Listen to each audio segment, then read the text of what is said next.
Okay, so this video is going to be a how-to. I wanted to make a video on double blips or jab zaps, depending on what you prefer. The terms are pretty much interchangeable. And the reason I'm making this video, I know there's other tutorials out there, but I've watched tons of videos of this technique and I had to do a lot of trial and error to learn it on my own, because it seemed like all the videos I saw out there left kind of critical pieces of information out. So I'm going to try to just tell you what I sort of learned from my trial and error. Double blip involves two distinct blips of throttle, one for the wheelie, one for the launch, so to speak, and is mostly useful for obstacles that are undercut. It's a very slow and methodical technique. You probably won't use it much during any kind of race. It's great for tricks and showing off. If you're riding trials, it's essential. But I still think it's worth learning. It takes a lot of time to get the time and practice to get the timing down. You'll know when you get it. I also find it easier to use this technique if I want to hold pressure over an obstacle and carry a wheelie. It's definitely easier to learn on a trials bike first. And the nice thing about a trials bike is you can actually practice the technique and the timing on flat ground, just doing bunny hops. I have a couple videos where I kind of do that, and I used to do that all the time for warm-ups. I would show you this on my trials bike because it would probably be a little bit easier to see what's going on, but unfortunately my trials bike is out of order right now. The rear shock needs to be sent off to somewhere in the UK to get it serviced. Freaking paoli shocks. Anyway, and on this one, this is a good example here because with the log kind of pile going on there's a small kicker log, and it makes, there's all sorts of techniques you can do on these logs, from just a rollover to kind of rocking over on the skid plate, to double blips. You could just jump the thing. I'll try to talk through it, and then I'm also going to show you a side view and really slow it down and try to show you what's going on. So, double blip.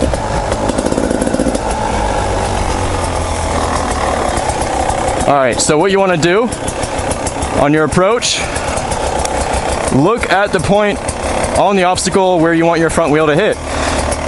Your bike is always going to follow your eyes. So you want to punch the log, and this is a really great obstacle to practice it on because the way that kicker log is, you can really just drop your front wheel right into it and into that crevice, and it makes it so much easier.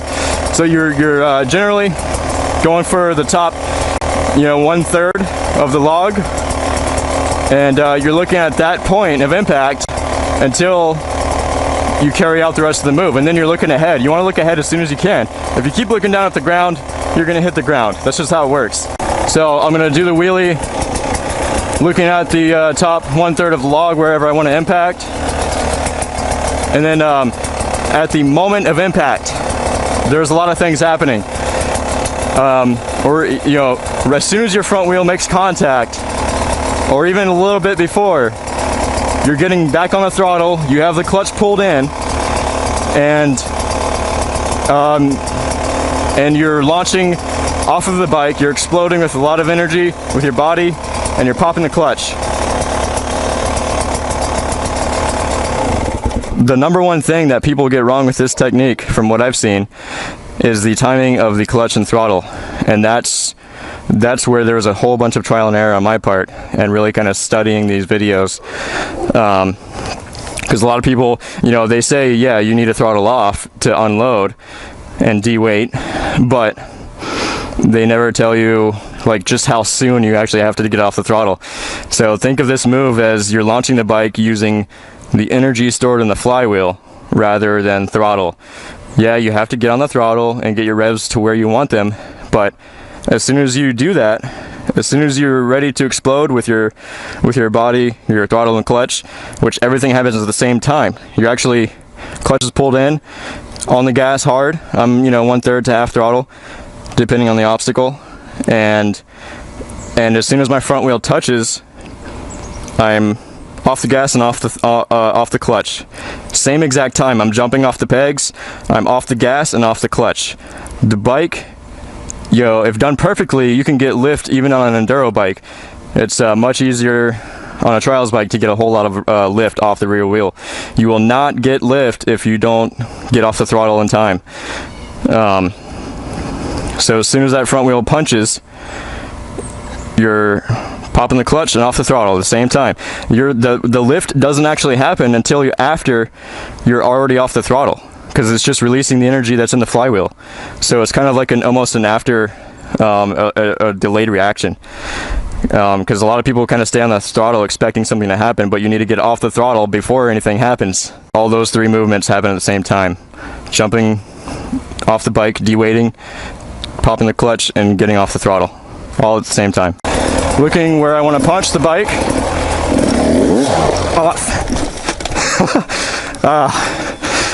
Whole bunch of throttle on that one, and pulled in the clutch to keep the bike from looping out, but I had so much forward momentum I was about to grab the rear brake when I was already off the log. After you give the second burst of throttle, you're leaving that clutch out. There's still energy left in the engine, which will be used to carry you over the obstacle without slamming down your front wheel. You're really controlling the wheelie with the clutch. So if you're worried about looping it out, if you come in with the front wheel too high, you just pull in the clutch. That'll cut off, the connection from your engine and set you right down. And you saw me do that a minute ago when I came in too high. I pulled in the clutch. You have to use the rear brake. That was pretty good. I definitely got lift with that. I pulled in the clutch on top actually, because I had so much lift. I didn't have to throttle it at all. And I still landed with a high front wheel.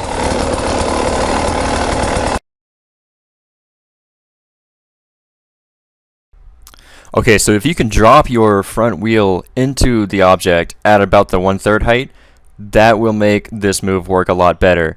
A lot of people will start the wheelie too close to the obstacle, and they'll just glance the obstacle with their wheel on the way up, and it just kind of ruins the timing of the move. Okay, what happens at this moment, the suspension is going to start to compress, front and back. I have the clutch pulled in. I'm getting back on the throttle, very fast blip of throttle to get the revs up to where I want them, which is about 1/3 to 1/2 throttle. And then I am releasing the clutch, getting off the throttle, and jumping off the bike with my body. And all of those three things happen at the same time, like I said earlier. Quick blip of the throttle, off the clutch, jumping with your body. And now I'm letting the handlebars come toward my chest. I have the clutch out, left it out, so that the bike drives over the obstacle. If I want to hold the wheelie, I'm gonna feather the throttle, tiny blips of throttle, maybe feather the clutch. Or if I want to drop the front wheel, I will pull in the clutch whenever the rear tire is on top of the log or just past the top. You're also holding pressure through your foot pegs. Keep weight on those pegs if you want to carry a wheelie. Wheelie, pop it, hold pressure, and nice and easy.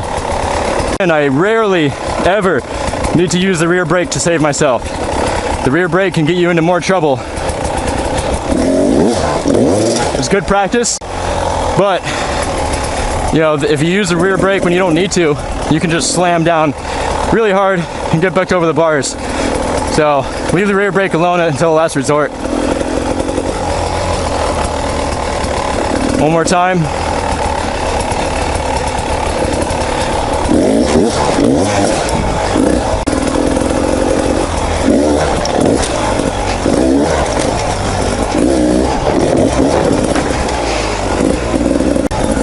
I'm gonna go up to second gear. This is just another way you can do this log over here.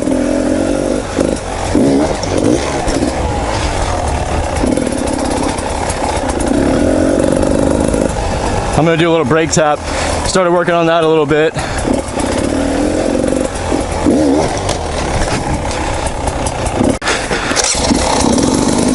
By the way, this is my first time trying any kind of tutorial. So, you know, if you like it and you want to see something else, hang on, I gotta deal with this tree. Just let me know. This whole bouncing off the tree thing is, I'm not very good at it yet. I wish the trials bike was working because it's a lot easier to learn on the trials bike. I think I'm not looking ahead. That was better.